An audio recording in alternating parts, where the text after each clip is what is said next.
Un momento, tenemos un mensaje del coautor de este contenido. Nos comparte una nota, quiere dar las gracias. Hay muy importante, en la descripción hay una lista de enlaces recomendados. Y ahora sí, continuamos con la explicación.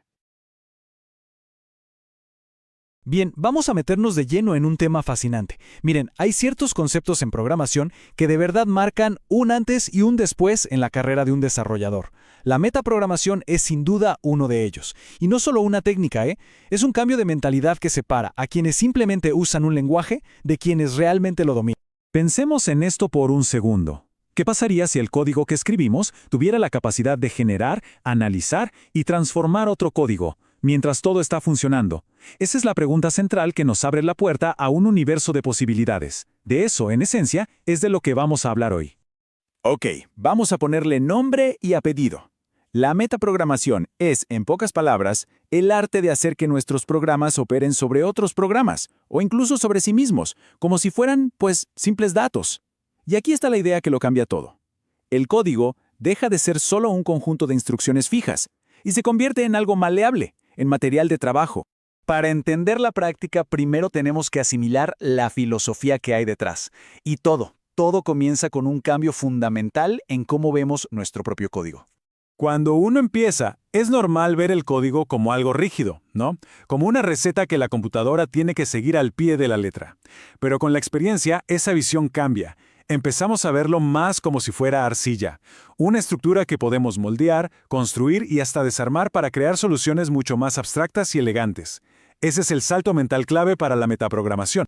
Y ojo, que esta idea no es para nada nueva, Tiene raíces muy profundas en lenguajes como Lisp, donde existe un concepto llamado homoiconicidad. Suena complicado, pero significa algo muy simple, que el código y los datos tienen exactamente la misma forma. Esto hace que manipular el código sea tan natural como manipular, no sé, una lista de números. Bueno, ya tenemos la base filosófica. Ahora, ¿cómo se ve esto en el mundo real, en la práctica? Porque no es una sola cosa, sino todo un abanico de herramientas y de enfoques distintos. Podemos dividir todas estas técnicas en dos grandes familias, y la diferencia está en cuándo ocurre la magia. Por un lado, podemos modificar el programa mientras se está ejecutando, en runtime, lo que nos da una flexibilidad increíble. O, por otro lado, podemos hacerlo antes, durante la compilación, ganando muchísimo en rendimiento y en seguridad. Pasemos a lo bueno, a los ejemplos concretos. Vamos a ver cómo algunos de los lenguajes más populares que usamos todos los días aplican estos conceptos para crear herramientas que son, francamente, asombrosas. Empecemos por el lado del runtime con algo que seguro les suena, la reflexión. En Java, por ejemplo, esto permite que un programa se inspeccione a sí mismo. Es como si pudiera mirarse en un espejo y preguntar, oye, ¿qué métodos tengo? ¿Qué propiedades? Frameworks gigantes como Spring o Hibernate usan esto para funcionar, para inyectar dependencias sin siquiera conocer nuestras clases de antemano. Pero, y aquí viene el pero gigante, este poder tiene un precio muy alto. El mismísimo Joshua Block, una eminencia en el mundo de Java, lo deja clarísimo, evítala siempre que puedas. ¿Por qué? Porque la reflexión es más lenta. Se salta todas las verificaciones del compilador y hace que el código sea mucho más difícil de entender. El verdadero conocimiento senior no es saber cómo usarla, sino entender cuándo el enorme costo vale la pena. Hay lenguajes, como Ruby, que llevan esta idea al extremo. En el framework Ruby on Rails, uno puede escribir user.find_by_email y ¡pum!, funciona. Y lo increíble es que si buscas ese método en el código, no lo encuentras en ninguna parte. Para quien no lo conoce, de verdad parece magia negra. Pero claro, no es magia, es metaprogramación en su máxima expresión. Lo que pasa es que cuando Ruby no encuentra el método, llama a una función especial, method missing. Esta función recibe el nombre del método, o sea, findBy_email, como si fuera un simple texto. Lo analiza, entiende que queremos buscar por el campo email y en ese preciso instante genera el método sobre la marcha para que la próxima vez que se llame ya exista y sea súper rápido. Es simplemente brillante. Bien, ahora cambiemos de familia. Vámonos al otro extremo, al tiempo de compilación.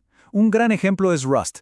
Para convertir una estructura de datos a formato JSON, no hace falta escribir un montón de código repetitivo, ¿no? Simplemente se le pone un atributo encima, @derive_serialize, y listo. El compilador ve eso y escribe todo el código necesario por nosotros, antes siquiera de que ejecutemos nada. Y esto nos muestra la tremenda ventaja de este enfoque. Como todo pasa durante la compilación, no hay ningún castigo en el rendimiento cuando el programa corre. Cero.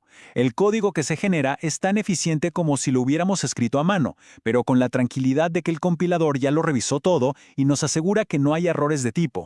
Ya vimos el poder, la elegancia, la magia. Pero como decíamos al principio, un desarrollador con experiencia no solo se emociona con el poder, sino que respeta, y mucho, el costo que viene asociado. Por un lado, los beneficios son claros y muy tentadores.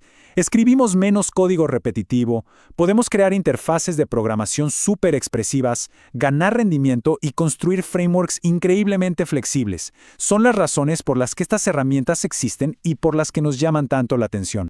Pero por el otro, los riesgos son igual de importantes. El código mágico es muy difícil de entender para alguien nuevo en el proyecto.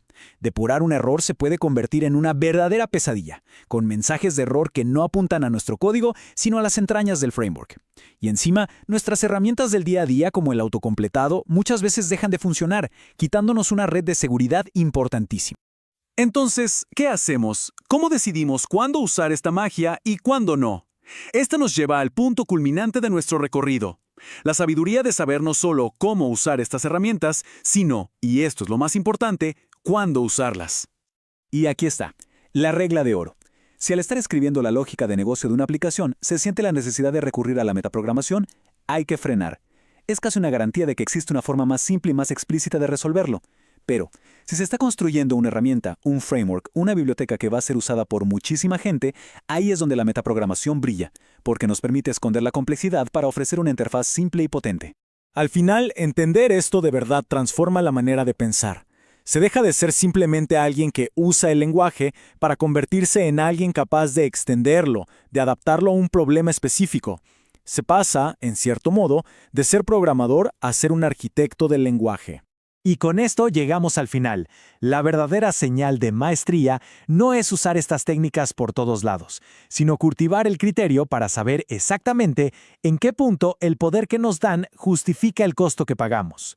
La pregunta entonces queda abierta, una reflexión necesaria para que cada quien encuentre el equilibrio justo en sus proyectos. ¿Quieren seguir la conversación? Aquí les muestro cómo se puede participar. Y ahora que terminamos, la pregunta es, ¿qué sigue? Vamos a verlo. Son 3 pasos bien sencillos para sumarse a esta comunidad. Lo primero, suscribirse. Así no se pierden nada de lo que viene. Segundo, la interacción. La opinión de todos es súper valiosa para nosotros. Un me gusta o no me gusta nos dice muchísimo sobre qué funciona. Y la crítica constructiva es clave. Así es como mejoramos, todos juntos. Y tercero, dense una vuelta por la descripción para encontrar más detalles.